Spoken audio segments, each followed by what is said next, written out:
అతడే సుపారీ ఇచ్చి హత్య చేయించినట్టు సమాచారం. ఇక ఆమె ఒక్కంతోనే ఏమవుతుంది, దాని వెనకాల వాడు కూడా ఉండుంటాడు. ఇప్పుడు అదేదో ఉండే కదా, ఏదో హనీమూన్ ఎపిసోడ్, ఇది కూడా అట్లనే ఉన్నది. ఇప్పుడు వాడు నచ్చకపోతే ఆ పెళ్ళి ఎందుకు చేసుకోవాలి? సరే పెళ్లి చేసుకుని ఏదో అయింది అయిపోయింది, నువ్వు వెళ్ళిపోరా బాబు, నువ్వు అంటే నాకు ఇష్టం లేదని నువ్వు ఆ ప్రియుడు నువ్వు ఇద్దరు కలిసి చేయడం లేచిపోయిన అయిపోతుంది కదా.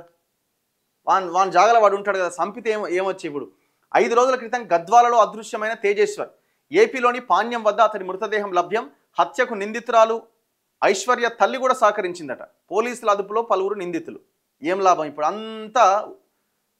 ఇది కేసు పూర్తిగా తేలే కేసే, ఇది ప్రూవ్ అయ్యే కేసు. ఇంక దాంట్లో ఏం చెప్పడానికి కూడా అవకాశం లేదు, దాన్ని తప్పించుకోవడానికి కూడా అవకాశం లేదు. ఇక మీరు మొత్తం జైల్లో ఉండి సగం జీవితం అంత సంగనాకిన తర్వాత బయటికి రావాలి.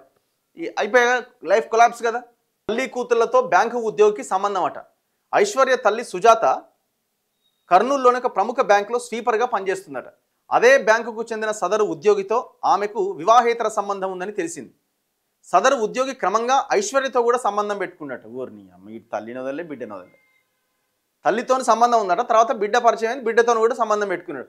తేజేశ్వర్ను పెళ్లాడిన తర్వాత ఐశ్వర్య సదరు బ్యాంకు ఉద్యోగితో 2000 సార్లు ఫోన్లో మాట్లాడినట్టు పోలీసులు కాల్ డేటాలో గుర్తించారు. ఈ క్రమంలో తమ సంబంధానికి అడ్డుగా ఉన్న తేజేశ్వర్ను హతమార్చాలని వారు నిర్ణయించుకున్నారట.